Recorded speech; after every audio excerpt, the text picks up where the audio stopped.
জাতিসংঘ নিরাপত্তা পরিষদে স্ন্যাপব্যাক প্রক্রিয়া চালু নিয়ে দ্বন্দ্বের কেন্দ্রবিন্দুতে ইরান। স্থানীয় সময় মঙ্গলবার তেহরানের ব্যবসায়ীদের সঙ্গে এক বৈঠকে দেশটির শীর্ষ নিরাপত্তা কর্মকর্তা আলী লারেজিনি অভিযোগ করে বলেন, কূটনীতির সব পথে চেষ্টা করেও পশ্চিমাদের অতিরিক্ত দাবির কারণে সমাধান সম্ভব হয়নি। ফ্রান্স পরমাণু সংস্থার মাধ্যমে বার্তা দিয়েছিল, বিশেষ বন্দোবস্তে ইরান রাজি হলে নিষেধাজ্ঞা প্রত্যাহার করা হবে। তেহরান সেই চুক্তিতে স্বাক্ষরও করেছে, তবে পশ্চিমা শক্তি সে প্রতিশ্রুতি রাখেনি বলেও অভিযোগ করেন তিনি। এছাড়া ওয়াশিংটনের দাবি ছিল ক্ষেপণাস্ত্রের পাল্লা 500 কিলোমিটারের নিচে নামাতে হবে, যা কোনোভাবেই গ্রহণযোগ্য নয়। লারিজানি বলেন, এমন শর্ত ইরানি জনগণের মর্যাদার প্রতি সরাসরি অবমাননা।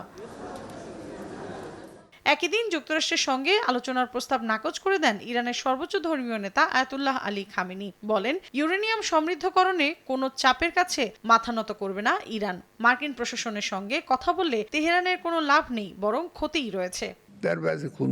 পারমাণবিক ইস্যুতে যুক্তরাষ্ট্রের সঙ্গে আলোচনার কোনো অর্থ নেই। এটি সম্পূর্ণরূপে একটি ডেড এন্ড।